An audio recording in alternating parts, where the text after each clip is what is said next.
ایران میں پرتشدد واقعات کے بعد اخلاقیات پر عمل درآمد کرانے والی پولیس فورس ختم کر دی گئی۔ ایران کے اٹارنی جنرل محمد جعفر منتظری نے مقامی میڈیا سے گفتگو میں کہا کہ گشت ارشاد فورس ختم کر دی گئی ہے۔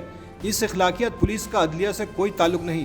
انہوں نے کہا کہ حالیہ فسادات میں دشمن ممالک یکجہتی کا مظاہرہ کرتے ہوئے اسلامی جمہوریہ ایران کے خلاف اٹھ کھڑے ہوئے ہیں۔ اس سے پہلے ایرانی اٹارنی جنرل نے کہا تھا کہ خواتین کو سر ڈھانپنے کے قانون میں ممکنہ تبدیلی پر پارلیمنٹ اور عدلیہ غور کر رہی ہیں۔ ایران میں اخلاقیات پولیس گشت ارشاد سابق صدر احمدی نژاد نے قائم کی تھی۔ ایران کی گشت ارشاد پولیس کے خصوصی یونٹ ہیں جنہیں اسلامی اخلاقیات کے احترام کو یقینی بنانے اور غیر مناسب لباس پہنے ہوئے الفاظ کو حراست میں لینے کا کام سونپا گیا تھا۔ ایران میں حجاب کے معاملے میں پولیس کی زیر حراست لڑکی کے انتقال پر 2 ماہ سے مظاہرے جاری ہیں۔ مہیسہ امینی کو 13 ستمبر کو تہران میں اخلاقی پولیس نے گرفتار کیا تھا اور الزام لگایا تھا کہ ان کے سر کا اسکارف کچھ ہٹا ہوا تھا اور بال بھی نظر آ رہے تھے۔